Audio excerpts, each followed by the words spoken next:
গ্রামে আসলে কিন্তু এরকম রান্না লাকড়ির চুলার আর হচ্ছে বাটা মশলা দিয়ে এরকম মাছ রান্না বা মাংস রান্না যেটাই রান্না করেন না কেন বাটা মশলা দিয়ে যদি রান্না করা যায় এতে কিন্তু ভীষণ ভালো লাগে।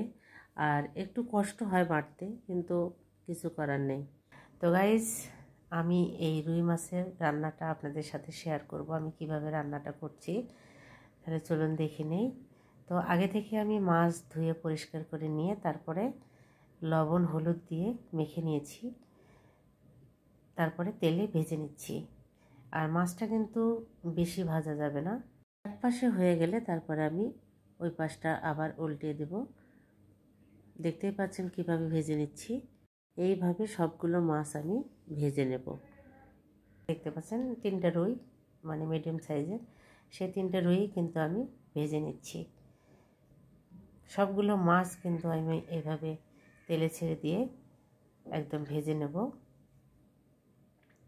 এই ভাজা মাছের কিন্তু স্বাদটা হয় আলাদা, আর কাঁচা মাছ যেটা এমনিতেই মেখে দিয়েই সব কিছু দিয়ে মেখে রান্না, ওটার স্বাদ হয় আলাদা। তো গাইজ, আমি গ্রামে আসলেই বেশিরভাগই আমি রান্না করতে ভালোবাসি এই লাকড়ির চুলায় আর বাটা মশলা দিয়ে। তো এখন দেখতে পাচ্ছেন তেলে আমি ছেড়ে দিলাম এখানে ধনিয়া, তারপরে হচ্ছে জিরা, তারপরে কাঁচামরিচ, রসুন, পেঁয়াজ সবগুলো আমি বেটে নিয়ে তেলে ভেজে নিচ্ছি। তারপরে দিলাম শুকনো মরিচ, সেটাও বেটে নিয়েছি, সেটাও দিয়ে দিলাম ওর মধ্যে 1.5 চামচের মতো। এখন ভালো করে আমি তেলে ভেজে নিচ্ছি। দেখতে পাচ্ছেন একদম সবগুলো গোল্ডেন কালার করে ভেজে নিচ্ছি।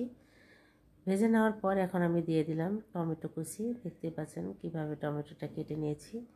এখন দিয়ে দিলাম হলুদের গুঁড়া,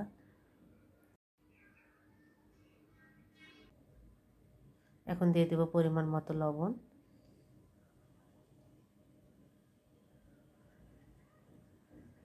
একটু কষিয়ে নিয়ে তারপরে ওর মধ্যে পানি দিয়ে দেব, মানে মাছটা সিদ্ধ হবে সেজন্য। আর ঝোলটাও কিন্তু হয়ে আসবে, আর কোনো পানি লাগবে না, একবারে আমি পানি দিয়ে দেব ওর মধ্যে।